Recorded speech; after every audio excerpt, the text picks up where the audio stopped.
नमस्कार, मैं रिया आप सभी का स्वागत करती हूँ सिटी न्यूज मुजफ्फरपुर में। तो चलिए करते हैं शुरुआत आज की मुख्य खबरों के साथ। हेडलाइंस के प्रायोजक हैं विकास कलेक्शन शोरूम। काटी थाना क्षेत्र के किशुनपुर एनएच पर रोड पार करती महिला की अज्ञात वाहन की चपेट में आने से हुई मौत। मोतीपुर इलाके में बकाया राशि मांगने पर महिला की पीट कर हत्या। और मुजफ्फरपुर पहुंचे केंद्रीय मंत्री अश्विनी चौबे ने कहा कि मुख्यमंत्री नीतीश कुमार डमी है, सरकार की चाबी लालू के हाथ है। तो ये थी आज की मुख्य खबरें। अब खबरें विस्तार से। अहले सुबह काटी एनएच पर फूल तोड़ने जा रही बुजुर्ग महिला को अनियंत्रित वाहन ने ठोकर मार दी, मौके पर हुई मौत। काटी में सुबह फूल तोड़ने के लिए निकली एक 65 वर्षीय महिला को अनियंत्रित वाहन ने ठोकर मार दी, जिससे मौके पर ही महिला की मौत हो गई। घटना काटी थाना क्षेत्र के किस्सू नगर गाँव की है। महिला रोजाना सुबह टहलने के बाद रोड क्रॉस कर सड़क किनारे फूल तोड़ती थी।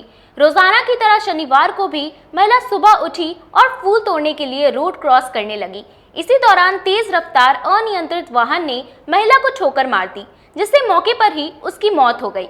महिला की पहचान वार्ड नंबर 5 निवासी 65 वर्षीय सीता देवी के रूप में हुई है। महिला के पुत्र ने बताया कि मना करने के बावजूद भी घर से हाईवे क्रॉस कर फूल तोड़ा करती थी। अपने आदत के तहत आज भी वह टहलने के बाद फूल तोड़ने के लिए रोड क्रॉस कर रही थी कि अचानक एक वाहन ने ठोकर मार दी। स्थानीय लोगों ने घर पर जाकर इसकी सूचना दी तो हम लोगों को पता चला। कौन गाड़ी से लगा है? गाड़ी का पता नहीं चला है। अच्छा, उसी जगह स्पॉट डेट कर गया। कहाँ की रहने वाली है? किशु नगर। कितना उम्र होगा? 65 साल। हर रोज निकलती थी क्या फूल तोड़ने के लिए? हाँ, ये तो नहीं, हर रोज नहीं, कभी कभी निकल कर मैंने जाते थे, वहाँ पर रूम पे फूल है लगा हुआ। अच्छा, फूल तोड़ के फिर निकल जाते। तो आप लोग कैसे सूचना मिली कि एक्सीडेंट हो गया? सुबह में आदमी सब देखा था, घर पर जाके बुला है। अच्छा, उसके बाद एक नीतीश वहाँ एक्सीडेंट हो गया, सब आया देखा तो पहचान नहीं। मोतीपुर इलाके में बकाया राशि मांगने गई मजदूर महिला की पीट कर हत्या कर दी गई। मोतीपुर थाना इलाके से एक महिला मजदूर की बकाया राशि के लिए पीट कर हत्या का मामला सामने आया है। घटना गुरुवार की शाम की है। घायल अवस्था में महिला को एक निजी अस्पताल में भर्ती कराया गया था, जिसकी शनिवार को SKMCH में मौत हो गई।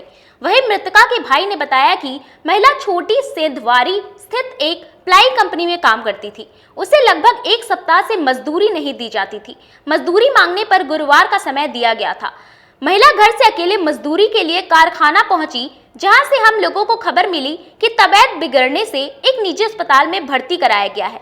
जब हम लोग यहां आकर देखे तो महिला का कपड़ा फटा हुआ था, बुरी तरह से घायल थी। अस्पताल कर्मियों ने बताया कि 40,000 लेकर आइए तो इनका इलाज होगा।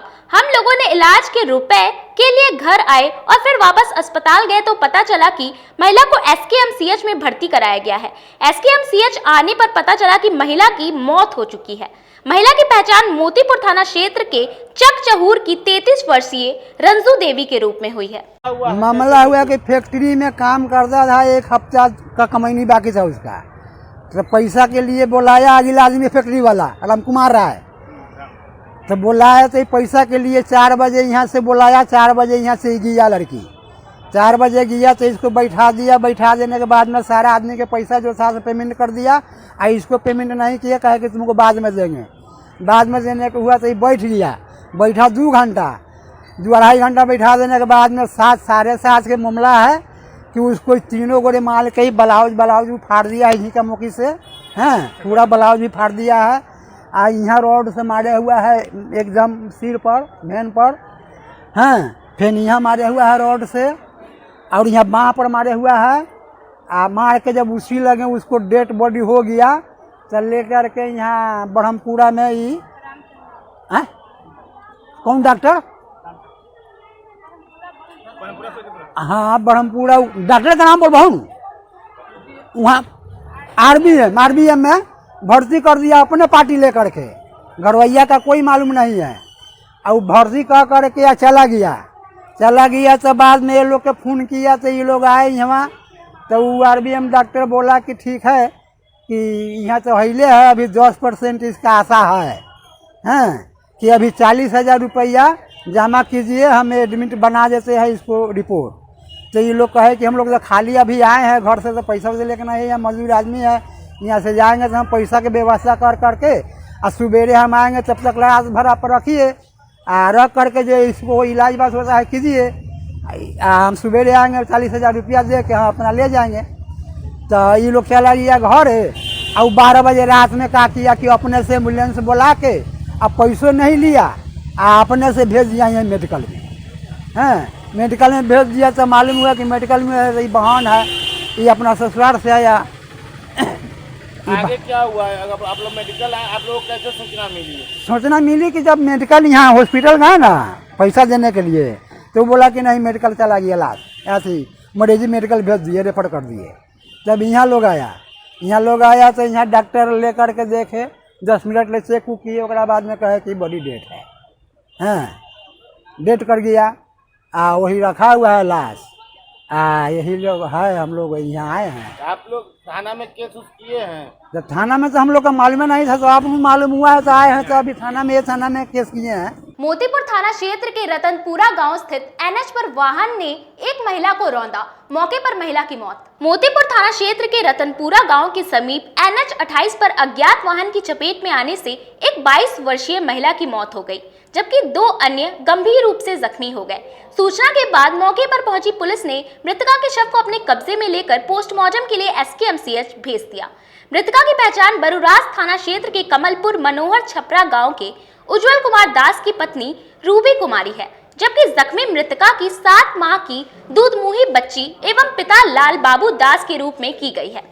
जानकारी के अनुसार रूबी देवी अपने पिता मोतीपुर थाना क्षेत्र के परसोनिया निवासी लाल बाबू दास एवं 7 माह दूधमुहे बच्चे के साथ मुजफ्फरपुर जाने के लिए रतनपुरा गांव के समीप एनएच 28 पर खड़ी होकर बस आने का इंतजार कर रही थी कि मोतिहारी के तरफ से तेज रफ्तार में आ रही अज्ञात वाहन ने उन्हें चपेट में ले लिया, जिससे तीनों गंभीर रूप से जख्मी हो गए। स्थानीय लोगों के सहयोग से जख्मी सभी की चिकित्सा के लिए पीएचसी में भर्ती कराया गया, जहां चिकित्सकों ने महिला रूबी देवी को मृत घोषित कर दिया। सूचना के बाद मौके पर पहुंची पुलिस ने मृतका के शव को अपने कब्जे में लेकर पोस्टमार्टम के लिए एसकेएमसीएच भेज दिया। वहीं मृतका के परिजनों ने अपने सहयोगियों के साथ मुआवजे की राशि को लेकर अंचलाधिकारी से बात की। अंचलाधिकारी अरविंद कुमार अजीत ने बताया कि मृतका के शव को पोस्टमार्टम के लिए एसकेएमसीएच भेज दी गई है। पोस्टमार्टम रिपोर्ट आने के अग्रेतर कार्रवाई की जाएगी। थाना अध्यक्ष मुकेश कुमार ने बताया कि मामले में अब तक लिखित शिकायत नहीं मिली है।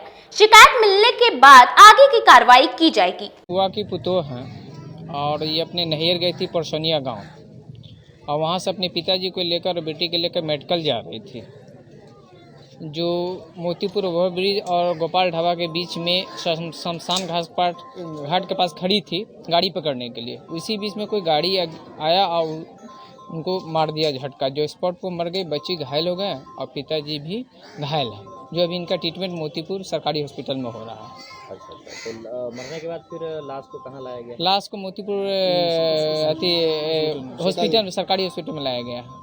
अच्छा, महिला की स्थिति क्या है? महिला तो स्पॉट पे मर गई। डॉक्टर साहब बोल रहे हैं कि स्पॉट मैंने मर गई है। पुलिस वगैरह आई थी? जी नहीं, पुलिस आई है, पुलिस सरकारी हॉस्पिटल में आई है। अच्छा, जी पुलिस ने क्या कार्रवाई की? पुलिस ने अभी तक ले तो जो प्रक्रिया है वो करके वो अपना गई है चौकीदार को बुलाने की लेके पोस्टमार्टम में हम भेजेंगे। तो महिला कहाँ की रहने वाली? ये महिला एक्चुअली रहने वाली कमालपुर पंचायत मनोहर छपरा रहने वाली है। अच्छा, और ये मायके कहाँ है? इनका परसोनिया हुआ, बरियारपुर परसोनिया। महिला का नाम क्या है? रूबी कुमारी। उम्र कितनी होगी? 21 साल लगभग। क्या आप मांगते हैं आप लोग? देखिए, ये गरीब आदमी है और इसके पति मजदूर है, अभी दीमापुर में काम करते हैं और अभी गरीब है। तो हम चाह रहे थे सीओ साहब से या बीडीओ साहब से रिक्वेस्ट है, इस गरीब को कुछ सरकारी माने मुआवजा अगर कुछ मिलता है तो उनको दें, ताकि एक छोटा बच्चा है उसका भरण पोषण हो। शहर में हो रही लगातार बारिश ने मुजफ्फरपुर स्मार्ट सिटी को पानी पानी कर दिया। मौसम विभाग के अनुसार 3 दिनों तक बारिश और होने के आसार। जिले में पिछले कई दिनों से हो रही बारिश से शहर की हालत नरकीय हो गई है। जहां एक तरफ लोगों को उमस भरी गर्मी से राहत मिली, तो दूसरी तरफ शहर के कई इलाके पानी में डूब चुके हैं। कल्याणी चौक, हाथी चौक, 3 पोखरिया रोड, रज्जू शाह लेन सहित शहर के लगभग इलाकों में बरसात का पानी लग चुका है। जल जमाव के कारण स्थानीय लोगों को घरों से निकलने में काफी परेशानी हो रही है। पहले से ही शहर के लोग नाले के आधा अधूरा काम से परेशान हैं और डर डर कर घर से बाहर निकलते हैं। इसके अलावा एक और मुसीबत शहर वासियों पर टूट चुकी है। नगर निगम के सफाई कर्मी हड़ताल पर हैं, जिस कारण शहर में गंदगी का अंबार लगा हुआ है। बारिश से सड़कों पर गंदी नाली के पानी के अलावा कचरा भी बहने लगा है। लोग कचरा और गंदे नाली के पानी से परेशान अपने घर में ही कैद हो गए हैं। लोगों को भी लगता है कि बाहर निकलने से बढ़िया है घर में ही कैद रहे। दरअसल इस वर्ष भारी बारिश नहीं हुई, जिस वजह से अब तक शहर में जल जमाव नहीं हुआ था। अगर भारी बारिश होती तो इस वर्ष शहर का 80% हिस्सा पानी में डूब जाता। नगर निगम ने दावा किया था कि इस वर्ष बरसात का पानी शहर में नहीं जमेगा, लेकिन ठीक उसका उल्टा कई दिनों से रुक रुक कर बारिश में ही शहर के कई मोहल्ले जल जमाव की समस्या फिर उत्पन्न हो गई। आम जीवन अस्त व्यस्त हो गया है। दयनीय स्थिति पलटू राम जी की आ गई है। वही अपने आप को समझते हैं 30 मार्च का बीजेपी के नाम पर उनको जदयू को वोट मिला। वो पलटू राम जी लालू प्रसाद के यहाँ चले गए। अभी परेशानी भयंकर पानी की हो रही है। हर मोहल्ले में दूरसरवार हो गया चलना। सुत्ता पट्टी हो, चाहे बैंक रोड हो, चाहे स्टेशन रोड हो, चाहे कंपनी बाग हो, जिस एरिया में गरीब स्थान एक तीर्थ स्थल है, वहाँ भी पानी की जल जमाव है। इधर गड्ढा गिर जाता है आदमी। शहर में स्मार्ट सिटी का कार्य हो रहा है एकदम। शहर तो आपका स्मार्ट सिटी है। ये स्मार्ट सिटी नहीं है, बे स्मार्ट सिटी हो गया ये। क्या कारण क्या है? कारण क्या है? ये इसको इलाज कराना अति आवश्यक हो गया है। एकदम बीमार पड़ गए हैं, ठंडे बस्ते में डाल देते हैं ये लोग। जल जमाव से कितनी परेशानी हो रही है शहर में? बहुत भयंकर परेशानी होती है। सुबह मैं पुरानी बाजार से आया, इतनी जगह हिलते हुए आना ये बड़ी दुर्भाग्य है। हम लोग गोला रोड की भी वही स्थिति है, दुर्गा स्थान की भी वही स्थिति है। बंगला मुखी को तो छोड़ ही दीजिए, रमना स्थिति देवी मंदिर है, वहाँ की स्थिति तो भयावह है। आई हॉस्पिटल मामले में मानवाधिकार आयोग ने सिविल सर्जन से जवाब की तलब की। मुजफ्फरपुर आई हॉस्पिटल कांड में अधिवक्ता एसके झा के आवेदन पर मानवाधिकार आयोग ने सिविल सर्जन से जवाब मांगा है। एसके झा मानवाधिकार आयोग के कार्यकर्ता भी हैं। उन्होंने स्वास्थ्य विभाग से पूछा, आई हॉस्पिटल कांड में कितने आई पीड़ित मरीजों को मुआवजा दिया गया है और अभी कितने मरीजों को मुआवजा देना बाकी है। उन्होंने बताया कि विभाग की तरफ से इसकी रिपोर्ट नहीं सौंपी गई। इस पर आयोग ने civil surgeon doctor Umesh Chandra Sharma से जवाब की तलब की है। बता दें कि जूरन छपरा स्थित आई हॉस्पिटल में बीते वर्ष 22 नवंबर को हुए एक साथ 65 लोगों को मोतियाबिंद के ऑपरेशन के बाद सभी लोगों की आंखों में अचानक संक्रमण होने लगा और एक एक करके सभी की आंखों की रोशनी चली गई थी। तो आई हॉस्पिटल में जो 65 मोतियाबिंद मरीजों का जो ऑपरेशन हुआ था और उसका जो मामला आया हुआ था सामने में, जिसको लेकर के हम नेशनल ह्यूमन राइट कमीशन और बिहार ह्यूमन राइट कमीशन में हम याचिका दाखिल किए हुए थे, जिस पर हाई लेवल की इंक्वायरी भी चल रही है। इसमें अभी लेटेस्ट अपडेट यही आया है आयोग के द्वारा कि 16/9/2022 को इस मामले की सुनवाई होगी बिहार ह्यूमन राइट कमीशन में। और एक नेशनल ह्यूमन राइट कमीशन का भी इसमें अपडेट ये है कि 30/8/2022 को उसमें चीफ सेक्रेटरी बिहार सरकार को एक नोटिस इशू हुआ है। नोटिस में यह पूरा विस्तृत विवरण है कि अब तक कितने मरीजों को मुआवजा की राशि मिली है, कितने मरीजों को मुआवजा की राशि नहीं मिली है, और नहीं मिली है तो किन कारणों से मिली है। क्योंकि बहुत ऐसे मरीज हैं आई हॉस्पिटल के जिसमें उनको मुआवजा की राशि मिला ही नहीं है। तो यह तो बात हो गया कि असमानता की बात हो गई कि किसी को आप मुआवजा दे रहे हैं, किसी को आप मुआवजा नहीं दे रहे हैं। इस बात को हमने बिहार ह्यूमन राइट कमीशन के समक्ष में हम काफ़ी प्रमुखता से रखे थे कि आखिर क्या बात है कि किसी को आप मुआवजा की राशि दे रहे हैं, किसी को मुआवजा से वंचित कर रहे हैं, यह नेग्लिजेंसी है। तो इन सभी बिंदुओं पर जवाब देना है जिलाधिकारी महोदय को। 16/9/2022 को इसकी सुनवाई जो है पटना में होना है और हम उम्मीद करते हैं कि जल्द से जल्द। तब आप एक स्टूडेंट हैं और किताब और कॉपी का दाम बढ़ा है, आप लोगों का क्या असर पड़ा है? ऐसा तो मजबूरी है ही, पढ़ना तो है ही, लेकिन बहुत सारे ऐसे बच्चे हैं हमारे जैसे जो फाइनेंशियली स्टेबल नहीं है, ठीक है, और वो आज भी अपने माँ बाप पे डिपेंडेंट हैं और कुछ उनके माँ बाप भी जो है उतना नहीं कर पाते हैं।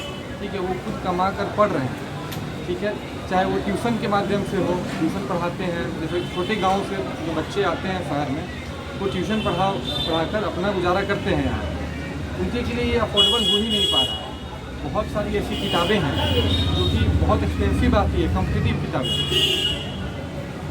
और बहुत सारे बच्चे हैं यहाँ पे आते हैं और उसको खरीद नहीं पाते हैं।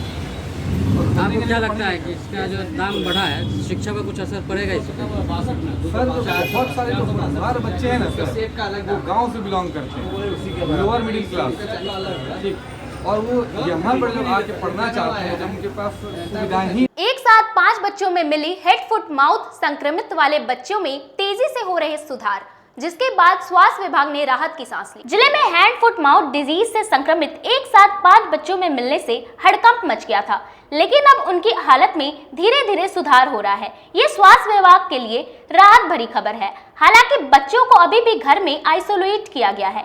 Child specialist doctor Arun Shah लगातार बच्चों के परिजन के कांटेक्ट में हैं। वे पल पल की अपडेट ले रहे हैं। बुखार भी धीरे धीरे कम होने लगा है। वहीं अब भी स्वास्थ्य विभाग भी पूरी तरह से अलर्ट मोड पर है।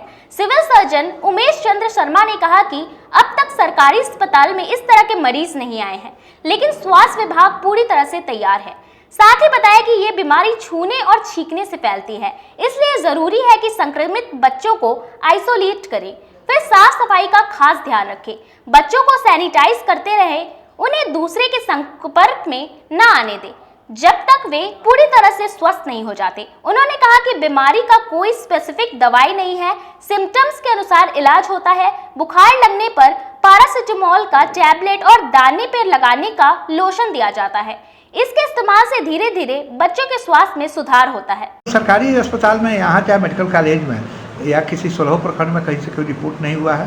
प्राइवेट काफ़ी लोगों के माध्यम से मिल रहा है, फिर भी हम लोग सब लोगों को अलर्ट कर दिए। अभी भी प्रभारी लोग आए हुए थे, 16 प्रभारी आए हुए थे, सब लोगों को। सर, उसका मुख्य लक्षण क्या है सर? मुख्य लक्षण यही है कि उसमें वो हाथ में फफोला टाइप का होने लगता है, लाल रैश होने लगता है, मुंह में भी हो जाता है, अंदर जीभ में, तालू वगैरह में, और बहुत जल्दी फैलता है हाथ और मुंह में। 5-6 घंटे के अंदर में हाथ के बाद में मुंह में हो जाता है, लेकिन कोई बहुत सीरियस नहीं है, इसमें कोई मरने का चांस नहीं रहता है। फिर भी हम लोग अलर्ट है कि जहाँ भी अगर रिपोर्ट होता है उसका तुरंत से कितने वर्षों के बच्चों को ये सर होता है? ये अभी अक्सर दे रहा है कि 12-14 साल से नीचे लोगों को जो भी केस मिला है वैसा आ रहा है, लेकिन एग्जैक्ट एज अभी तक मैंने जब केस पता चले कि एक्चुअली में बीमारी है क्या, कौन सी वायरस से है एक्चुअल में। जिले में पहुंचे केंद्रीय राज्य मंत्री अश्विनी चौबे सरकार पर जमकर बरसे। बोले नीतीश कुमार डमी मुख्यमंत्री है, चाबी तो लालू यादव के पास है। जूरन छपरा स्थित भाजपा जिला कार्यालय में शनिवार को भाजपा के केंद्रीय मंत्री अश्विनी चौबे पहुंचे। इस दौरान आयोजित प्रेस वार्ता में महागठबंधन पर जमकर बरसे। उन्होंने सीएम नीतीश कुमार पर भी जमकर भड़ास निकाला। उनके साथ भाजपा जिला अध्यक्ष रंजन कुमार समेत अन्य कार्यकर्ता थे। उन्होंने कहा कि सीएम नीतीश कुमार सिर्फ डमी है, सरकार का रिमोट कंट्रोल तो भ्रष्टाचार के सम्राट और जेल से निकले लालू प्रसाद यादव के पास है। वे पलटी मारने में माहिर हो चुके हैं। इसका उदाहरण उन्होंने एक बार से गठबंधन तोड़कर पेश किया है। कहा कि सरकार बदलने के साथ बिहार में अपराध में बेतहाशा वृद्धि हुई है। राजधानी में दिन दहाड़े लूटपाट की घटना घट रही है। इससे स्पष्ट हो रहा है कि बिहार में फिर से जंगल राज आ गया है।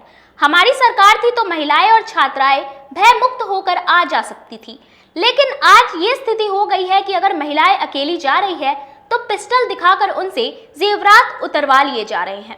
महिलाएं अब सुरक्षित नहीं हैं। उन्होंने कहा कि जिस पर आपराधिक मामले दर्ज है उसे कानून मंत्री बना दिया, जो चावल घोटाला में संलिप्त है उसे कृषि मंत्री बना दिया। सरकार की बानगी देखिए, इसी से पता लग जाएगा कि आखिर ये किस प्रकार की सरकार है। हालांकि बात जब उठी तो कानून मंत्री से इस्तीफा दिलवाया गया। ये इस्तीफा तो झांकी है, सरकार का इस्तीफा अभी बाकी है। जो नीतीश कुमार भ्रष्टाचार को लेकर जीरो टॉलरेंस की बात करते थे, आज उनके इर्द गिर्द चारों तरफ सिर्फ भ्रष्टाचारी ही पड़े हैं। अब क्या करेंगे, इसलिए हम लोग उन्हें डमी सीएम बोल रहे हैं। केंद्रीय राज्य मंत्री ने कहा कि हम लोग गांव-गांव, घर-घर घूम रहे हैं। 2025 और उससे पहले 2024 की तैयारी शुरू कर दी है। बिहार में 35 से अधिक सीट बीजेपी लेकर आएगी और बिहार में अपना डंका बजाएगी। मणिपुर में जेडीयू विधायक के बीजेपी में शामिल होने की बात पर उन्होंने कहा कि हम धन बल का प्रयोग नहीं करते, हम निष्पक्ष हैं, इसलिए हर कोई बीजेपी में शामिल होना चाहता है। उन्होंने नीतीश कुमार पर निशाना साधते हुए कहा कि वे मुंगेरी लाल के हसीन सपने देख रहे हैं। अब तो उनके पास यही बच गया है, जिन्होंने देश को ठगा, राज्य को ठगा, जनता को ठगा, ऐसा कोई नहीं जिसे उन्होंने नहीं ठगा। ये महागठबंधन नहीं, महाठगबंधन की सरकार है। यहाँ आने का कार्यक्रम बना है, कल रात्रि में आया और आज लगातार घंटे चल रही है और कल समस्तीपुर, आज देर रात जाएंगे, कल समस्तीपुर रहेंगे। इस दौरान मुख्य रूप से भारतीय जनता पार्टी के जिला एवं मंडल के अधिकारियों के साथ लगातार बैठकें हो रही हैं। इसमें संगठन से रूबरू हो गए हैं, संगठन को कैसे मजबूत और बनाया जाए और संगठन के साथ बातचीत करके समन्वय स्थापित करते हुए हम राज्य में सबसे बड़ी पार्टी के रूप में है। ये ठीक है, नंबर का संख्या इधर उधर हो सकता है, लेकिन हम विचारधारा की पार्टी है। राष्ट्रीय विचारधारा को हमने पूरे देश में आज अपने और एनडीए के सहयोग से कई राज्यों में हमारी सरकार, अपनी सरकार चल रही है। आज मुख्य रूप से जो हमने अपने कार्यकर्ताओं से बैठकों में केंद्र सरकार की जो योजनाएं जो बिहार में पिछले 8 वर्षों से गांव-गांव में पहुंच रहा है, तो उसके बारे में पदाधिकारियों और कार्यकर्ताओं को के साथ चर्चा भी हुई है। साथ साथ उसके लाभों उनसे भी लगातार बात हो रही है। बिहार में पिछले दिनों जो घटनाक्रम हुई है उससे आप सब वाकिफ हैं। उससे बिहार की छवि पर बहुत बुरा असर पड़ा है और देश के नजरों में, दुनिया की नजरों में बिहार की छवि डूबी हुई है, इसमें कहीं नहीं। बार बार मुख्यमंत्री श्री नीतीश कुमार जी पलटी मारने में वो एक्सपर्ट हो गए और बिहार का विकास उनका अवरुद्ध हो गया है। कुछ ही दिनों में देखिए अपराध का ग्राफ भी काफी बढ़ गया है। जब जंगल राज वाले सत्ता में आते हैं तो डराती है, न धमकाती है। भारतीय जनता पार्टी किसी को तोड़ती नहीं। हम तो शुरू से, हम तो सबको जोड़ने वाले लोग हैं। नरेंद्र भाई मोदी जी का सबका साथ, सबका विकास, सबका विश्वास और सबका प्रयास, ये धमकाने का काम ये कांग्रेस कल्चर का है। ये ऐसे दकियानूसी भ्रष्टाचारी जो इस प्रकार के लोग जो सरकार बिहार में और देश में कुछ जगह जो ऐसे लोग हैं, ये वही लोग, उनका ही ये काम है। और इसलिए आज चूंकि उनके पास कोई नैतिक चरित्र नहीं है, कोई नैतिक बल नहीं है, वो अपने मुंह से अपने ऐवे गिरे मुंह है। और इसलिए ये कहना कि भारतीय जनता पार्टी 6 में से 5 विधायक जो उनके वहां गए तो 5 विधायक सोच समझ करके उन्होंने निर्णय लिया है। क्योंकि इनका कोई पार्टी का जनाधार नहीं रह गया, पार्टी के अंदर किसी प्रकार का कोई अस्तित्व नहीं है, अस्तित्व विहीन पार्टी और बिना हड्डी बिना रीढ़ की पार्टी। यहाँ समय हो चला एक छोटे से ब्रेक का, बने रहिए हमारे साथ, देखते रहिए सिटी न्यूज मुजफ्फरपुर। जिले की शान बन चुकी बाबा लहठी अब लोगों की जरूरत बन चुकी है। अत्याधुनिक रेंज और भरोसे को समेटे हुए लोगों के लिए नई नई डिजाइनर लहठी उतारते रहते हैं। ऐश्वर्या राय बच्चन, सचिन तेंदुलकर की पत्नी से लेकर न जाने कितने सारे नामी हस्तियां इस लहठी के दीवाने हो चुके हैं। लोगों के साथ नहीं बाबा लहठी की पहचान देश से लेकर विदेश तक बनाई है। ऐसा साथ बनाए रखने के लिए आप लोगों का तहे दिल से धन्यवाद।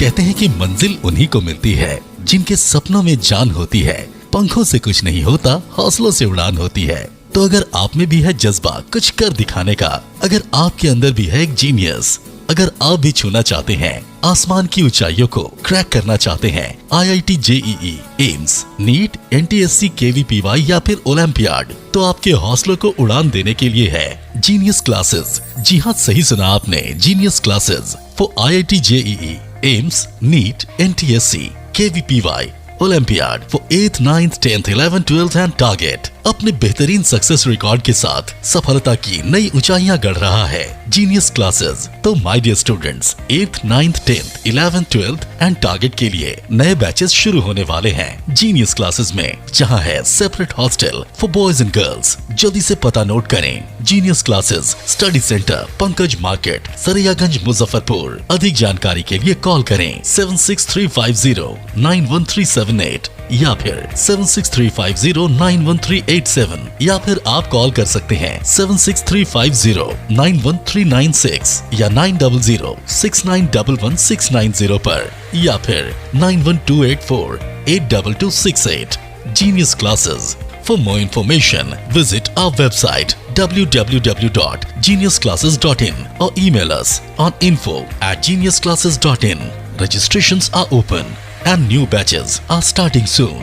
Rush to Genius Classes, Study Center, Pankaj Market, Saraiyaganj, Muzaffarpur. अपने सपनों की आशिया को दे एक नई पहचान माँ भवानी डेकोर प्राइवेट लिमिटेड के साथ, जो है ऑथराइज्ड डिस्ट्रीब्यूटर ऑफ कजारिया। देश की मिट्टी से बनी टाइल से देश को बनाते हैं। और जहां मिलती है सभी प्रकार के Indian and imported granite, marble, sanitary एवं कोटा स्टोन का अनोखा एवं आकर्षक संग्रह। माँ भवानी डेकोर प्राइवेट लिमिटेड मतलब a complete floor solutions. New 0 mile Dadar road, Muzaffarpur. Call 9934753111। आपका भरपूर प्यार और साथ मिलने के कारण ग्राहकों की सुविधा को देखते हुए नीलकमल का फैक्ट्री आउटलेट का दूसरा ब्रांच अखाड़ा घाट रोड KFC के सामने खुल गया है, जिसमें ग्राहकों को सभी प्रोडक्ट पर विशेष छूट दी जा रही है। वहीं नीलकमल का पहला branch Mithanpura Narayanpur road Vaishali management के सामने है, जो कि लगातार ग्राहकों की सेवा करता आ रहा है। उत्तर बिहार का पहला एक्सक्लूसिव शोरूम है, जहां ऑफिस फर्नीचर और होम फर्नीचर की सभी रेंज उपलब्ध है। तो एक बार सेवा करने का मौका जरूर दें। पहला ब्रांच मिठनपुरा नारायणपुर रोड और दूसरा ब्रांच अखाड़ा घाट रोड। हमारा मोबाइल नंबर है 9334900888 और 7004320580। नीलकमल का एक्सक्लूसिव शोरूम जो पहले से मिठनपुरा नारायणपुर रोड में अपोजिट वैशाली रूरल मैनेजमेंट में चला आ रहा है, वहाँ पे हमें आप लोगों का बहुत सारा प्यार मिला और इसीलिए हम लोगों ने अपना दूसरा ब्रांच सार्थक सेल्स एंड मार्केटिंग के जॉइंट वेंचर से अखाड़ा घाट रोड में KFC के सामने कृष्णा टॉकीज के बगल में सुविधा कॉम्प्लेक्स में हम लोगों ने खोला है, जो कि कंपनी का फैक्ट्री आउटलेट है, जहां नीलकमल के विस्तृत रेंज आपको 40% तक के डिस्काउंट पे मिलेंगे और मैट्रेस का भी एक विस्तृत रेंज है। और आप लोगों से निवेदन है कि एक बार आप पधारें। और इस दुकान की जो सबसे अच्छी विशेषता है कि उधार चालू है, तो HDFC और बजाज के माध्यम से आपको फिनांस की भी सुविधा है। आप अपने घरों को फिर से बहुत अच्छे से सजा सकते हैं। ST International School. If you want to give your child a strong foundation, the school of your dream. Play to 10th based on CBSE curriculum. हमारे यहाँ अनुभवी एवं प्रशिक्षित शिक्षकों द्वारा बच्चों के देखभाल के साथ स्मार्ट क्लास द्वारा शिक्षण की सुविधा है। कक्षा 1 से 10 तक कंप्यूटर की मुफ्त शिक्षा के अलावे छात्र एवं छात्राओं के संगीत तथा नृत्य की शिक्षा की भी व्यवस्था है। पूरा स्कूल CCTV कैमरे से लैस है। स्कूल में बच्चों का नामांकन फ्री किया गया है। हमारे यहाँ अपने बच्चों के उज्जवल भविष्य के लिए जरूर पधारें। हमारा पता है बांध road, Shekhpur, Akhara Ghat, Muzaffarpur. Our contact number is 875765 9955132616 and 9955132616। हमारे स्कूल का कुछ मेन फीचर्स है, जैसे बच्चों की देखभाल करना। हमारे यहाँ पुस्तकालय वगैरह की पूरी अच्छे तरीके से व्यवस्था है। क्लासरूम सारा बना हुआ है, सीसीटीवी कैमरे से हमारा क्लासरूम डेकोरेटेड है। सिक्योरिटी के भी विजन से हमारा क्लासरूम बहुत प्रोटेक्टेड है। हमारे यहाँ जो भी शिक्षक शिक्षिकाएं आई हैं पढ़ाने के लिए, वो काफ़ी वेल एडुकेटेड हैं और वेल वर्स्ड भी हैं। हमारा विद्यालय भी चारों तरफ से बना हुआ है। हमारे यहाँ लैब बहुत अच्छे से बना हुआ है। कंप्यूटर की फ्री शिक्षा हम इस बार इसको दे रहे हैं। हमारे यहाँ नामांकन प्रारंभ है। फैशन की दुनिया में कदम से कदम मिलाकर चलना चाहते हैं, वो भी कम बजट में, तो एक बार जरूर जाएं मोतीझील पूजा बाजार स्थित विकास कलेक्शन शोरूम में। यहाँ रेमन, पार्क, यूएस पोलो, मुफ्ती शर्ट, ब्लैकबेरी के एक्सक्लूसिव रेंज उपलब्ध हैं। इसके अलावा सियाराम के कोट पैंट, ब्लेजर और शेरवानी भी उपलब्ध है। सभी ब्रांड में 1 पीस के खरीद पर 20% तथा 2 पीस के खरीद पर 30% की विशेष छूट दी गई है। तो हमारे यहाँ एक बार अवश्य पधारें। हमारा पता है विकास कलेक्शन, बीवी कॉलेजिएट स्कूल के अपोजिट पूजा बाजार, मोतीझील। हमारा संपर्क नंबर है 9835104722। हाँ, पहले आप लोग का नमस्कार। मेरे यहाँ विकास गारमेंट जो पूजा मार्केट मोतीझील में है, लगन के शुभ अवसर के लिए कोट पैंट, ब्लेजर, विंटर के जैकेट, स्वेटर, मतलब सब चीज़, शेरवानी, अंडरगारमेंट, सारे चीज सब ब्रांड में, टी शर्ट भी सब वो है, और राउंड में टी शर्ट है, गोल गला में टी शर्ट है, सभी तरह का ब्रांड है। और सबसे अच्छा ये है कि हम कर देते रहते हैं अभी मोस्टली। ब्रेक के बाद आप सभी दर्शकों का एक बार फिर से स्वागत है। तो चलिए रुक करते हैं अन्य खबरों की ओर। एसकेएमसीएच में चौथे दिन भी पारा मेडिकल स्टूडेंट्स ने हड़ताल जारी रखा। पारा मेडिकल छात्र संघ के बैनर तले शनिवार को चौथे दिन भी जूनियर डॉक्टरों का एसकेएमसीएच परिसर में हड़ताल जारी रहा। पारा मेडिकल छात्रों की मांग है कि पारिश्रमिक राशि दी जाए, पारा मेडिकल काउंसिल का गठन किया जाए, सत्र नियमित कर पारा मेडिकल छात्रों का समय पर परीक्षा लिया जाए, साथ ही अस्पताल परिसर में ही हॉस्टल की व्यवस्था की जाए। इन्हीं सभी मांगों को लेकर पारा मेडिकल के छात्र लगातार हड़ताल पर हैं। उन्होंने आज अस्पताल परिसर को वार्निंग दिया कि अगर उनकी मांग पूरी नहीं होती है तो वह रविवार को ओपीडी इमरजेंसी सभी सेवाएं ठप कर हड़ताल करेंगे। ओटी असिस्टेंट शनि कुमार ने बताया कि लगातार अपनी मांगों के समर्थन में हड़ताल पर हैं, लेकिन अस्पताल प्रशासन की तरफ से कोई पहल नहीं की जा रही है। उन्होंने कहा कि अस्पताल परिसर में हॉस्टल खाली रहते हुए भी पारा मेडिकल छात्रों को नहीं दी जाती है। छात्राएं जब रात में अस्पताल से काम करके घर लौटती है तो रास्ते में कई तरह की परेशानियों का सामना करना पड़ता है। बहुत सारे मंचले लड़कियों को छेड़ते हैं, फिर भी प्रशासन हॉस्टल मुहैया नहीं करा रही। हम लोग के मांगे, हम लोग पारा मेडिकल छात्र है जो जिसमें 18 बैच, 19 बैच, 20 बैच, 21 बैच, सारे हम लोगों का मुख्य मांगे है। हॉस्टल की सुविधा नहीं है इस कैंपस के अंदर, नहीं स्टाइपेंड की व्यवस्था है। जो हम लोग 8 घंटा ड्यूटी हम लोग करते हैं, टाइम से टाइम सभी छात्र करते हैं, जिसमें स्टाइपेंड की कोई व्यवस्था नहीं है। हॉस्टल की बात करें तो लड़की लोग भी बाहर में रहती है, जो काफी प्रताड़िता को झेलना पड़ता है। बाहर में जाती है लेट नाइट से ड्यूटी करके, तो बाहर के लोगों द्वारा बहुत तरह का प्रताड़िता झेलना पड़ता है। साथ में जो भी छात्र छात्रा है बड़ी दूर दूर से आए हुए हैं, उन लोगों के रहने का व्यवस्था नहीं है।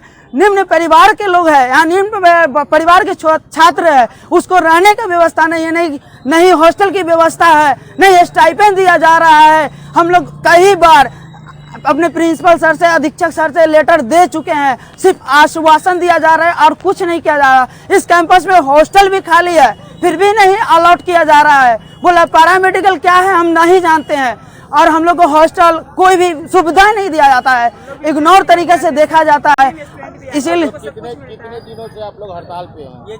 अभी यह मेरा चौथा दिन स्ट्राइक चल रहा है एसकेएमसीएच कैंपस में, और जब तक हमारी मांगे पूरी नहीं की जाएगी हमारा हड़ताल अनिश्चितकालीन रहेगा। और सारा अब आगे हम लोग अभी तक डिपार्टमेंट को बाधित नहीं किया है, लेकिन आगे से हम लोग डिपार्टमेंट में भी बाधित करेंगे। अगले दिन तक अगर आज हम लोग का कोई रिजल्ट नहीं दिया जाता है तो हम लोग ओपीडी हुआ, इमरजेंसी हुआ, सब एनआईसीयू पीआईसीयू सबको बंद करवाएंगे।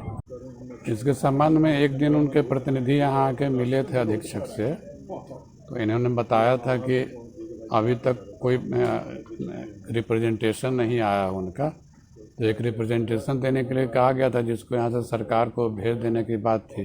वहाँ से जो निर्देश होगा उस हिसाब से उसका पालन किया जाएगा। सर उन लोग बता रहे हैं कि सर कि यहाँ हॉस्टल खाली है, फिर भी सर हॉस्टल हम लोग को आवंटन नहीं किया जा रहा, और खासकर लड़की लोग को सर ज़्यादा परेशानी होती है रात में सर यहाँ से ड्यूटी करके जाने में। सर हॉस्टल वगैरह समय प्राचार्य के नियंत्रण में रहता है। महंगाई की मार झेल रहे परिवारों के सामने बच्चों की पढ़ाई भी महंगी हो गई है। देखिए ये रिपोर्ट। अभी स्कूल का नया सत्र शुरू भी नहीं हुआ, लेकिन किताबों की कीमत 30 से 40% तक बढ़ गई है। ये कीमत पिछले 2-3 महीनों के दौरान बढ़ी है। किताब के साथ पत्रिकाओं की कीमत में भी 20% का इजाफा हुआ है। कागज की कीमतों में अप्रत्याशित वृद्धि का असर किताबों और पत्रिकाओं पर पड़ा है, जिस वजह से इनकी कीमतों में इजाफा हुआ है। दुकानदार अविनाश कुमार ने बताया कि पहले क्लास 2 की किताबों की कीमत करीब 2000 रुपए थी, जो अब बढ़कर 2500 से 3000 रुपए हो गई है। विभिन्न प्रकाशकों ने किताबों की कीमत में अपने हिसाब से इजाफा किया है, जिस वजह से बिक्री में गिरावट हो गई है। इसका ज्यादा असर अगले सत्र में देखने को मिलेगा। किताबों के मद में अभिभावकों पर बजट बढ़ जाएगा।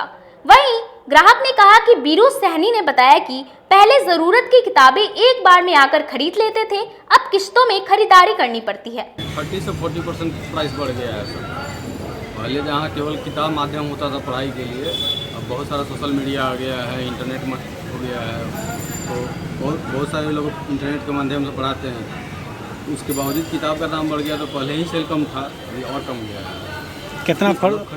कितना फीसदी का बढ़ोतरी हुआ है? लगभग 30 से 40% बढ़ गया है सबका प्राइस। किस तरह की किताब में बढ़ोतरी हुआ है? कौन सा प्रकाशन कोई खास या सभी किताबें? सभी पब्लिकेशन पेपर का ही प्राइस बढ़ गया है, तो पब्लिशर बोल रहे हैं कि पेपर महंगा हो गया है, इस कारण ये पुराने प्राइस में नहीं दे सकते हैं, सबका बढ़ गया है।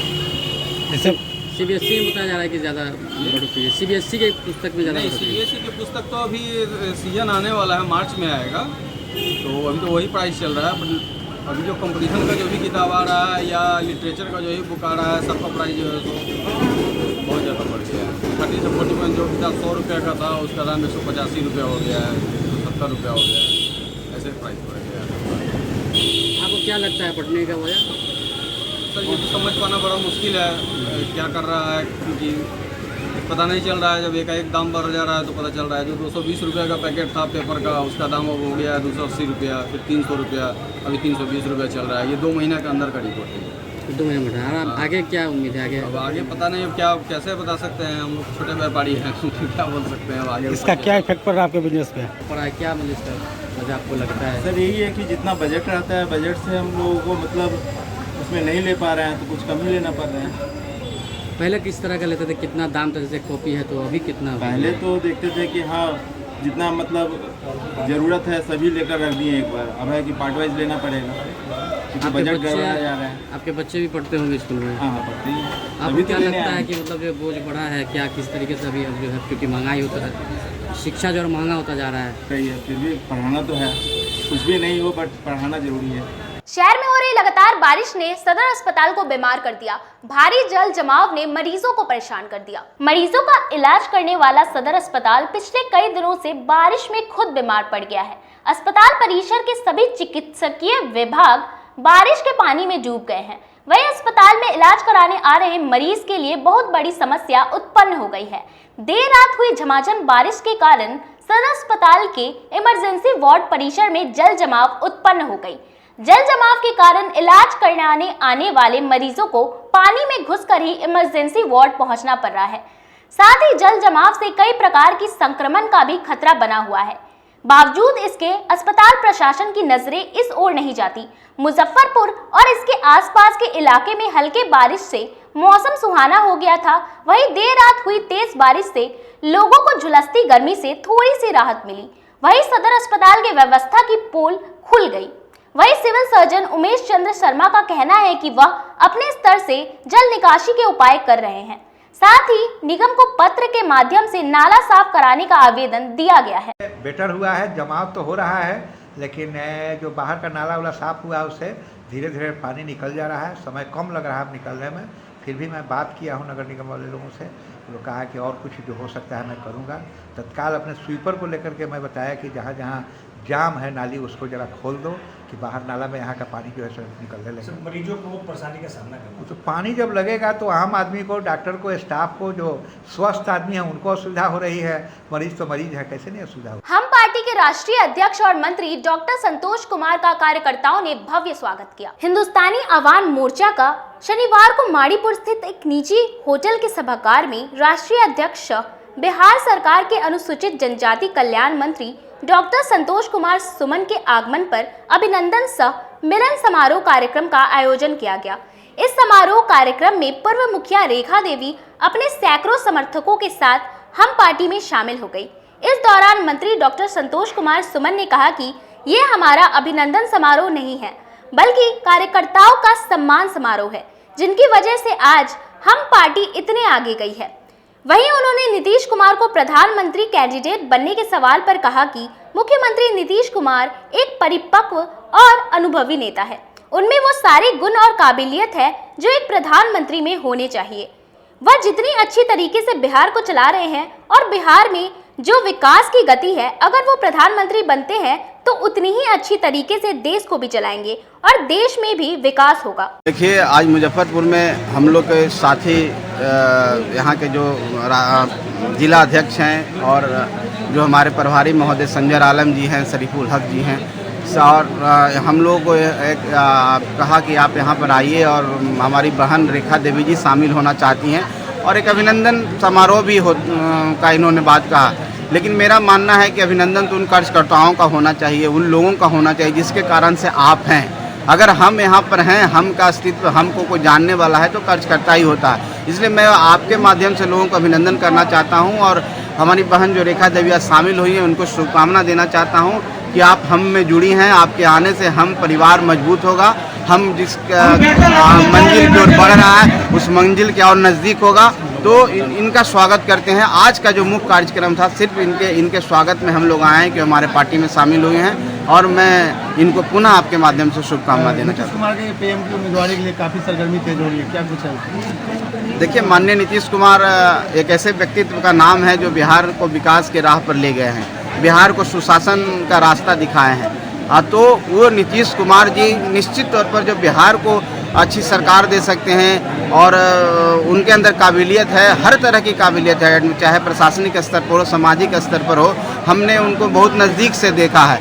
तो मेरा व्यक्तिगत जो मानना है कि प्रधानमंत्री के तौर पर भी उतने ही सुयोग्य उम्मीदवार हैं। और ये बिहार के आन बान की बात होगी कि बिहार का कोई बेटा, बिहार का कोई व्यक्ति प्रधानमंत्री के कुर्सी पर बैठे, तो हम लोग तो चाहते हैं, हम लोग की दिली इच्छा है कि वो प्रधानमंत्री बने। बाकी पूरा भारतवर्ष है, सभी लोग मिल करके सभी पक्ष पार्टियां अगर उनको आगे करती हैं तो निश्चित तौर पर प्रधानमंत्री के लिए सबसे सुयोग्य व्यक्ति होंगे, और उनके अगुवाई में निश्चित तौर पर बिहार जिस तरह से आगे बढ़ा है, भारत भी आगे बढ़ेगा। भाजपा को रहा है बीजेपी के सारी कार्यालयों में छापा करवाया जाए, माहौल बिगाड़ने की कोशिश, उस पर क्या कुछ है? देखिए, जब गिरिराज सिंह जी ने ये कहा कि मदरसों की जांच होनी चाहिए, मदरसे में पढ़ने वाले लोग आतंकवादी होते हैं, तो उस पर ही मैंने ये टिप्पणी करी कि मदरसों से ज़्यादा ज़रूरी आरएसएस के कार्यालयों की जांच है। वर्तमान भारत के ऊर्जा मंत्री और तत्कालीन देश के गृह मंत्री आरके सिंह जी ने स्पष्ट तरीके से मीडिया में भी आके कहा और अपने रिपोर्ट्स में भी कहा कि आरएसएस कार्यालय से देश में आतंकी साजिश रचे जा रहे हैं, देश में दंगा कराने की साजिश रची जा रही है। कई एक बॉम्ब ब्लास्ट में आरके सिंह जी ने यह कहा था कि आरएसएस का हाथ है। इसलिए जब से बिहार में सरकार बदली है तब से कई जगहों पर दंगा कराने की प्लानिंग चल रही है। हमने स्पष्ट तरीके से माननीय मुख्यमंत्री नीतीश कुमार जी से आग्रह किया है कि अविलंब आरएसएस कार्यालयों में छापेमारी की जाए, उसकी जांच की जाए कि क्या आरएसएस कार्यालय में आतंकवादी गतिविधियां बढ़ी हैं, क्या आरएसएस कार्यालय से दंगा कराने की साजिश रची जा रही है, क्या आरएसएस कार्यालय के माध्यम से बम ब्लास्ट की साजिश रची जा रही है। इसलिए अविलंब सरकार आरएसएस कार्यालयों में छापेमारी करे और स्पष्ट तरीके से जांच करे। खबरों का सिलसिला यही होता है समाप्त। अब मुझे और मेरी पूरी न्यूज टीम को दीजिए इजाजत। कल फिर मिलेंगे आपसे शहर की तमाम खबरों के साथ। नमस्कार।